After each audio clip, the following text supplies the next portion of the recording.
So we will continue our discussion on economy. We started off with taxation. This module that we are discussing is actually taxation. We have completed around 4 lectures in taxation. So first we have done with the most important terms related to tax. Then we talked about direct taxes, all the direct taxes, around 12 direct taxes we have discussed. We have covered everything in that. And then we talked about indirect taxes. There I have discussed about the ideal concept of VAT. We have also talked about mode VAT. Okay, then we have talked about sen VAT. And then in the next discussion in indirect taxation system, we talked about state level VAT, and we also talked about GST, and everything we have covered. Okay, so in this session I will be talking about GAAR, General Anti-Avoidance Rule. Okay, so and in the next session I'll be talking about Tax Administrative Reform Commission. With that, I hope we can complete this module from UPSC side, and you don't want to read anything extra apart from this around 6-7 discussions. I will cover everything in the 6-7 discussions. Okay, so we'll start with GAAR.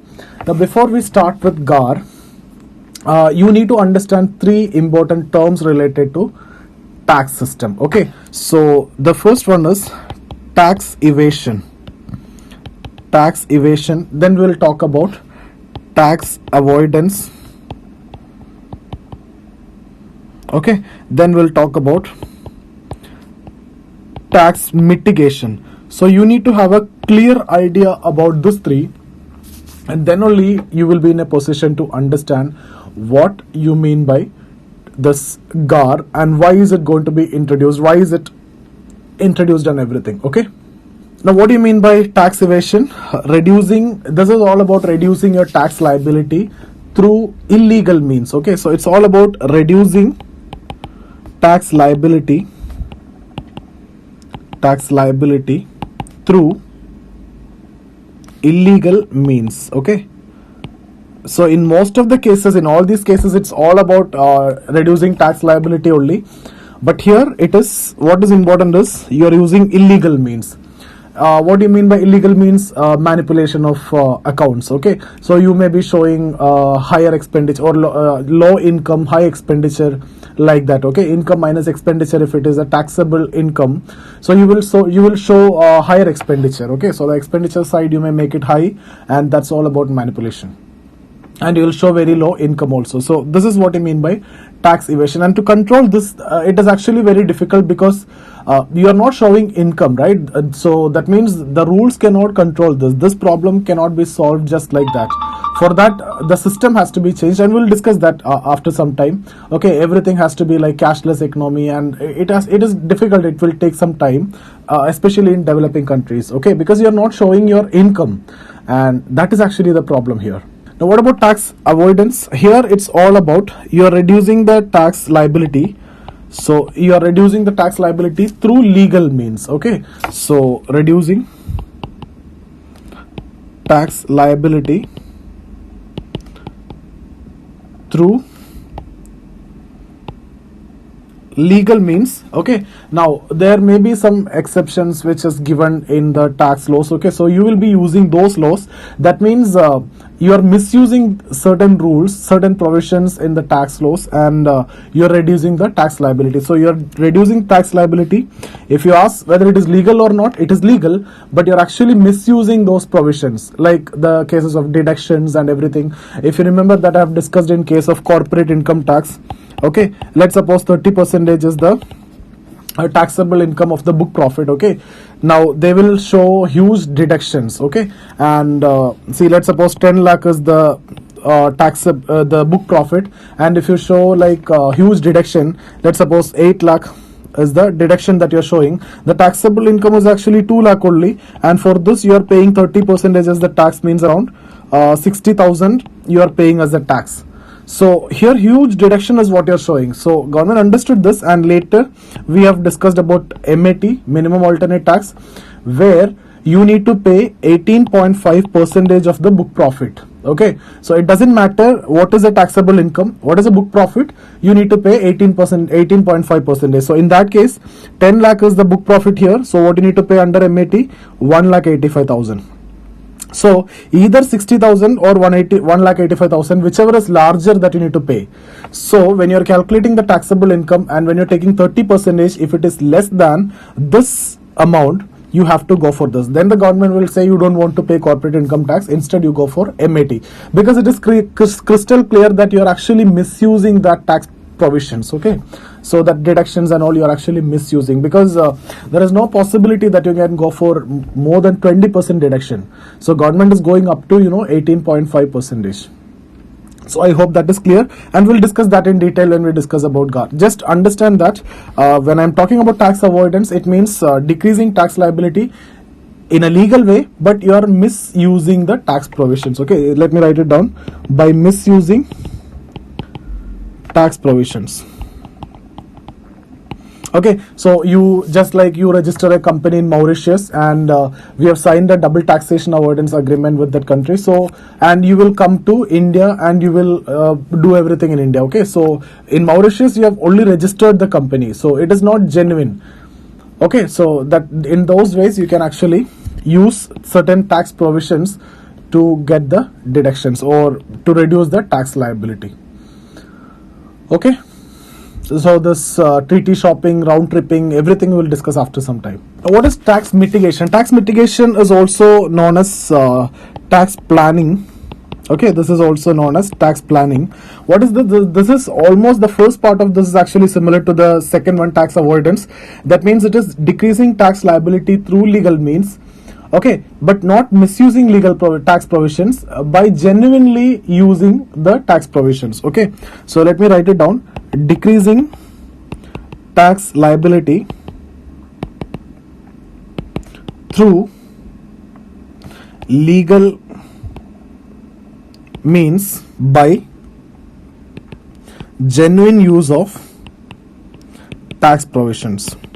Okay, so you can see here, anyway in the three cases you are actually reducing the tax liability. First case, it is illegal means, which is definitely not desirable. Second case, reducing tax liability, misusing tax provision, which is also not desirable. But the third one is actually desirable because it is a genuine use of tax provision. Now the question is, there is a problem in delineating or making a clear-cut separation between this second one and the third one, right? So tax avoidance and tax mitigation, what is the difference?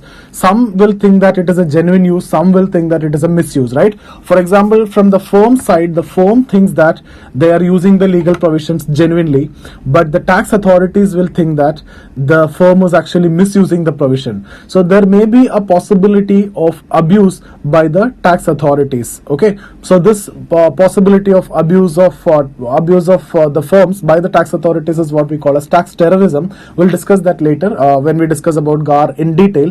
Okay, but just understand there is a problem in delineating these two, tax avoidance and tax mitigation, because both are legal, but the first case it is misusing, second case genuinely using. So what is genuine use and what is misuse? It again depends on some different perspectives, and it depends on people also. Okay, so from the firm's perspective, they may be using it genuinely, but from the perspective of the tax authorities, it may be a misuse. For example, round tripping, you are starting a company in Mauritius and doing everything in India. So the firm may think that it is actually legal and they are genuinely using that tax provision, but the authorities will think or take it in a different way.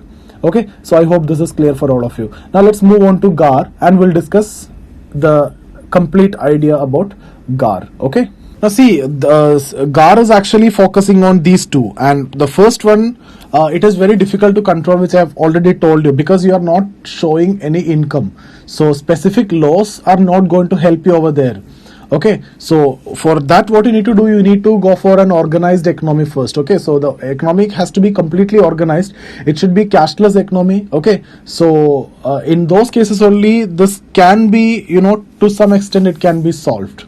So there are no laws possible in the first case because no income is shown.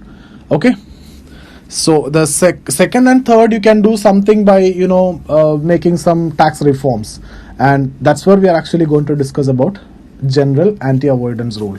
So let's discuss about GAAR, General Anti-Avoidance rule. Okay, let me quickly write the advantage of this and I'll explain all these advantages also.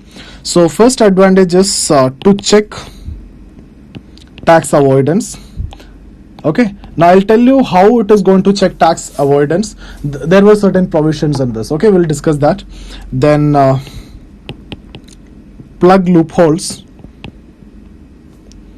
in tax system. Okay, then to check misuse of DTAA. Okay, like round tripping, treaty shopping, etc. Treaty shopping is actually misuse of DTAA only, and it will actually increase the tax base.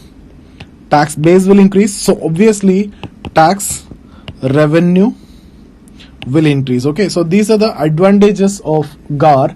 So to check tax avoidance, I'll tell you how is it going to happen. To plug the loopholes in the tax system, to check misuse of certain provisions in the tax laws like DTA, etc. We'll discuss that also. We'll discuss treaty shopping, round tripping, everything. Then tax base will increase. Obviously tax revenue will also increase. Okay, so what is actually GAAR? It is a provision in direct tax laws. Okay, direct tax laws which seeks to avoid tax evasion, to avoid tax avoidance. Okay, avoidance, not evasion. So evasion is this. Okay, so you need to have a clear idea. For that, this is not going to help you. In case of avoidance only, laws or reforms can help you. Okay, so when you're writing, it has to be clear. It's not evasion, it's avoidance. Now let me write the next point. Tax officials are provided with some discretionary powers in this case. So tax officials are provided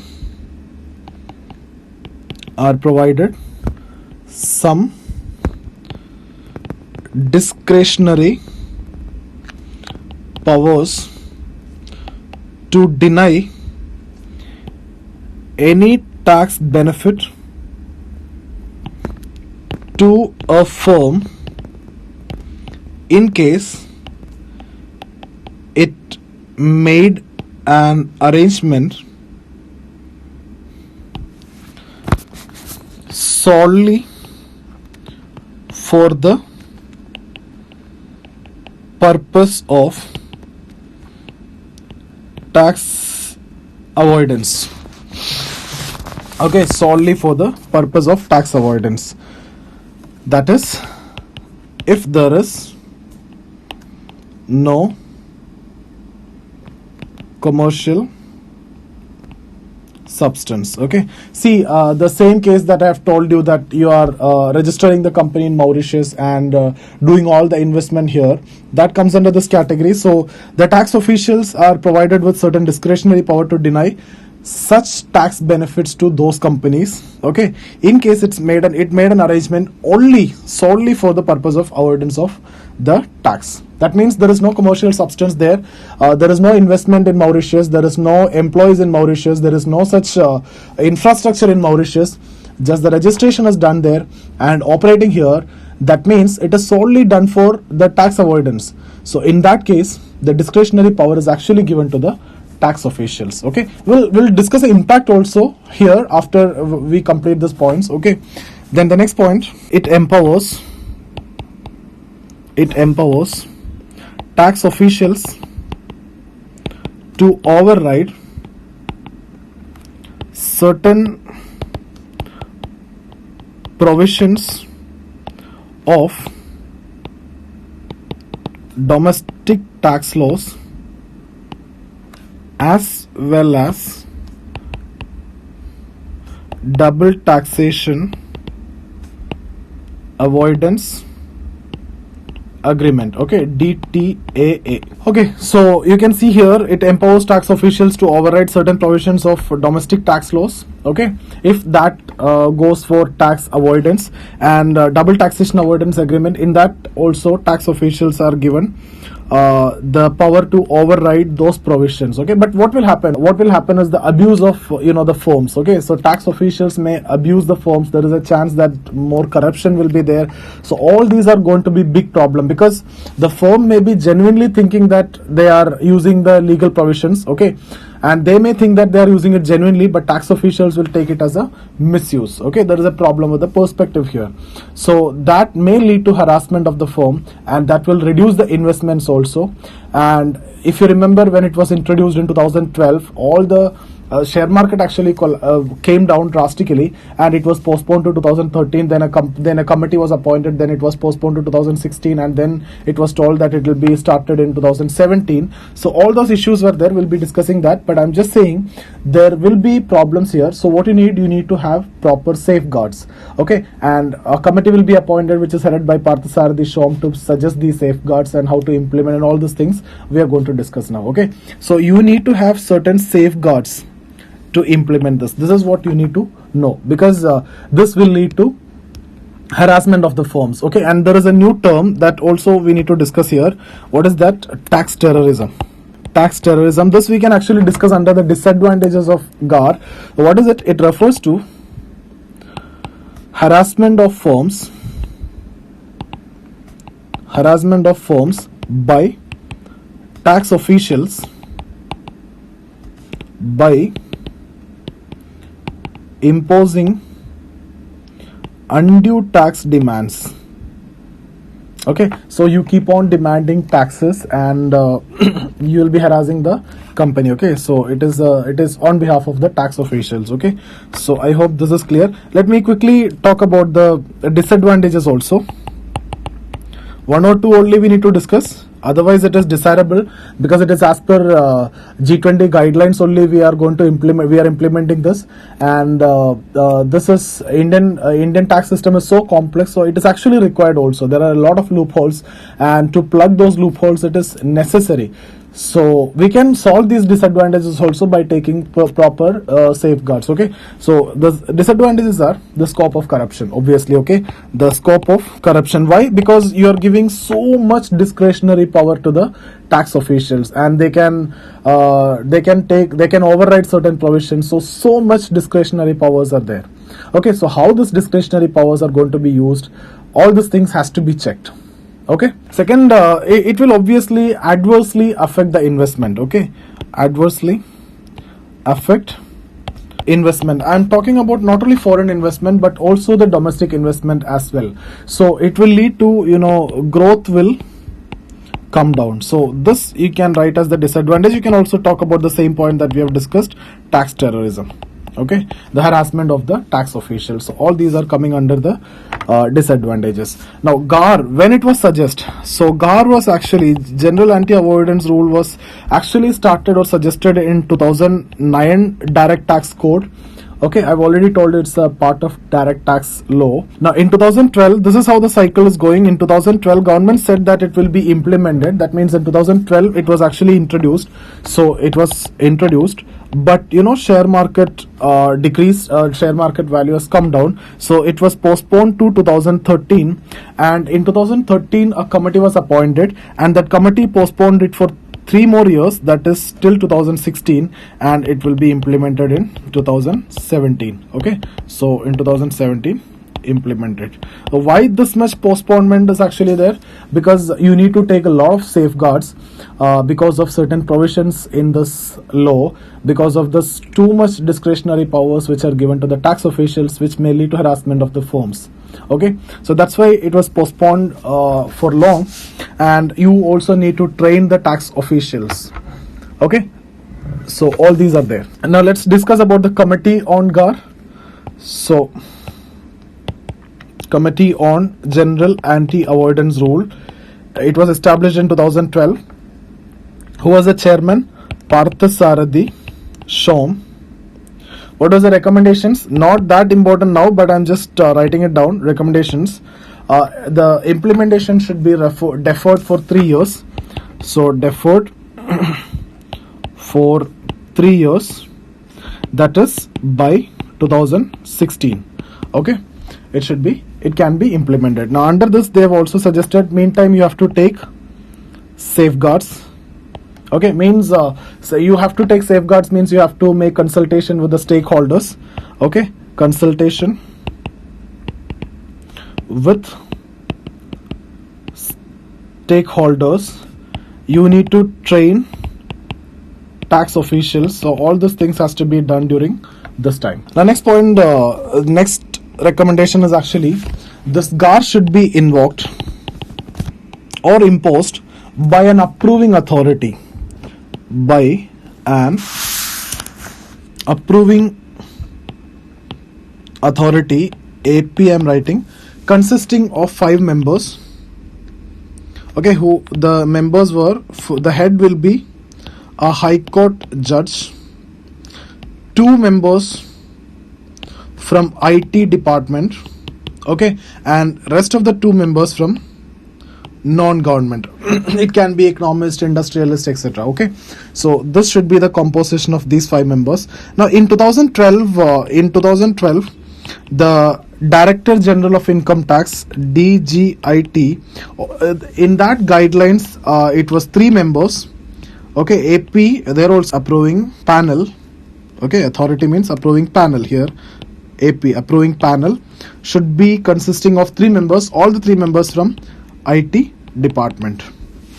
Okay, but here as per this committee recommendation, there is a diverse groups involved. IT department is there, High Court judge should be there as the chairman, as the head, and non-government people is also included. Okay, next point, applicability of GAAR.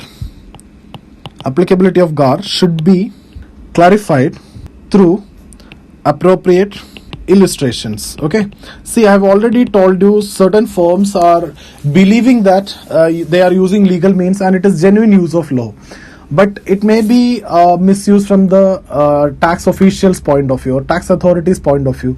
So everything has to be clearly illustrated. Okay, so if you are investing from Mauritius, when it will become a tax avoidance, okay, when it becomes tax mitigation, this has to be made clear. For example, you are from Kerala and you need to start up from in Tamil Nadu because Tamil Nadu government is giving huge rebate or subsidy. Okay, then you can start this firm in Tamil Nadu. This is purely legal, there is no problem.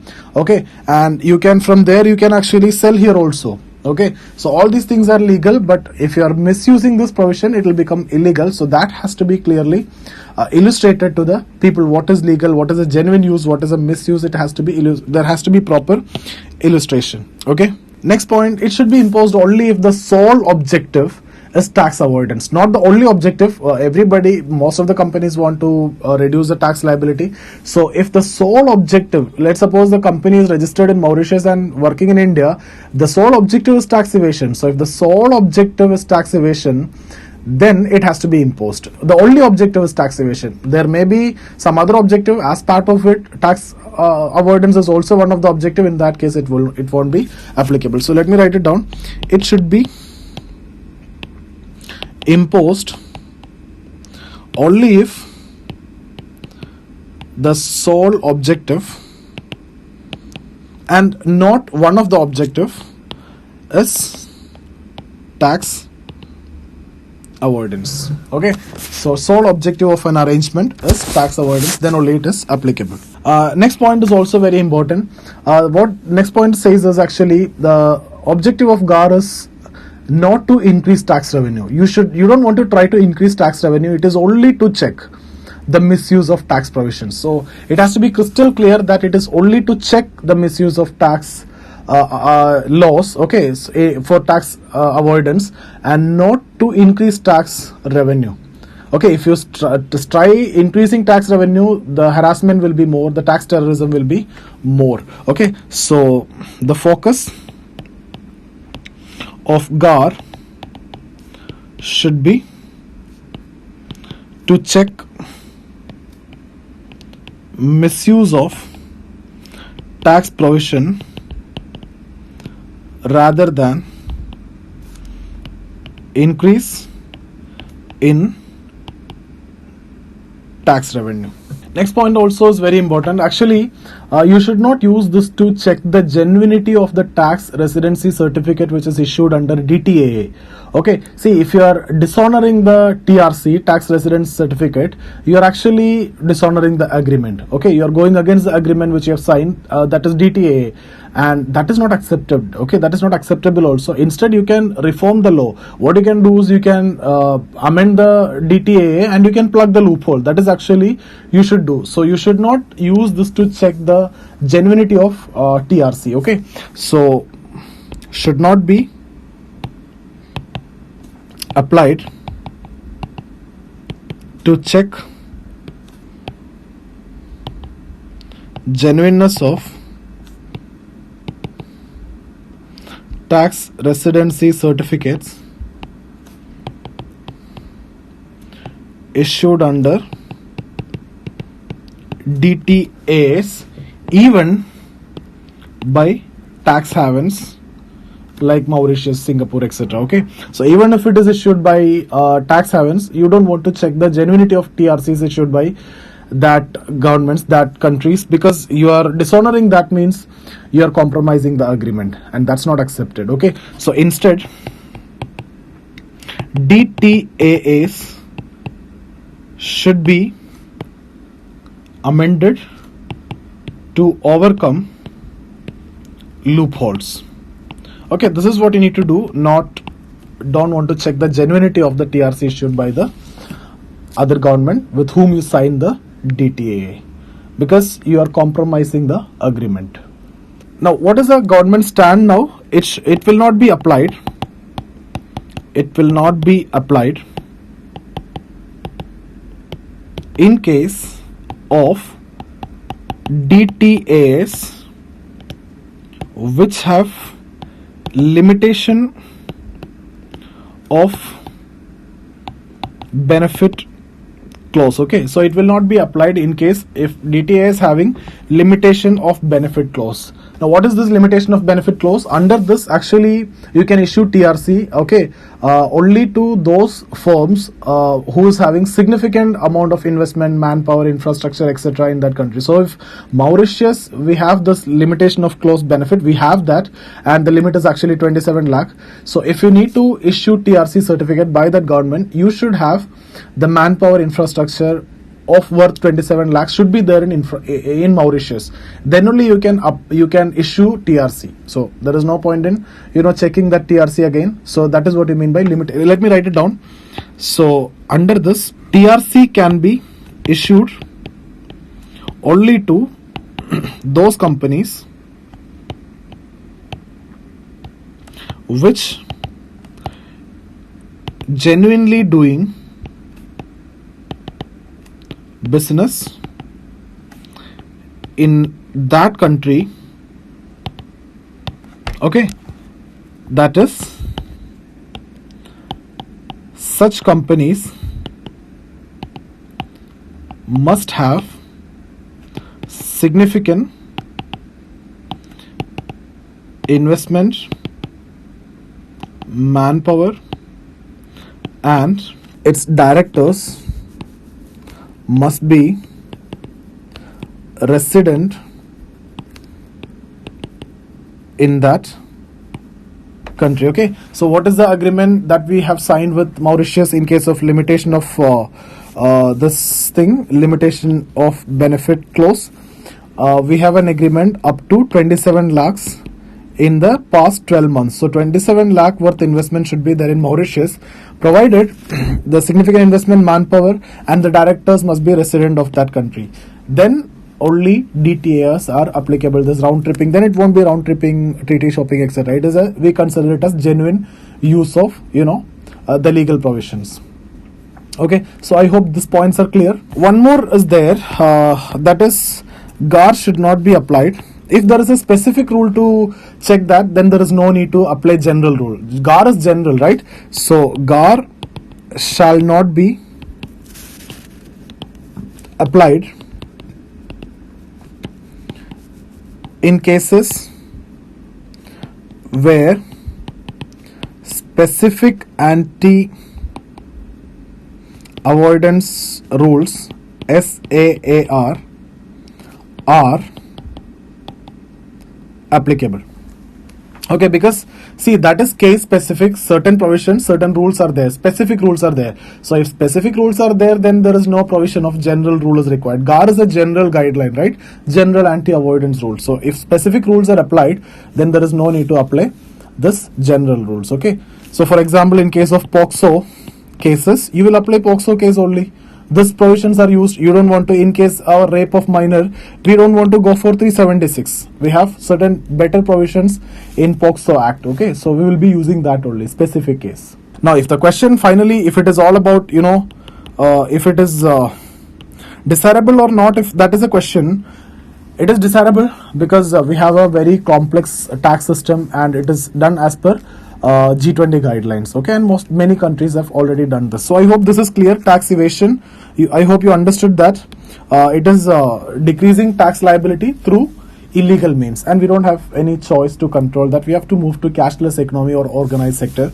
Then tax avoidance and tax mitigation, I hope you understood. Both are legal means, but first case it is actually genuine misusing, and in the mitigation case it is actually tax planning or genuine use. Okay, and this GAAR is actually to check the second one, tax avoidance, by using certain provisions or misusing the certain provisions in the law. And in GAAR, a lot of discretionary powers are given to the tax officials, and we have also seen the committee recommendation, Parthasarathi Shom committee recommendation. Okay, and we have seen the timeline also. So I hope this is clear for all of you.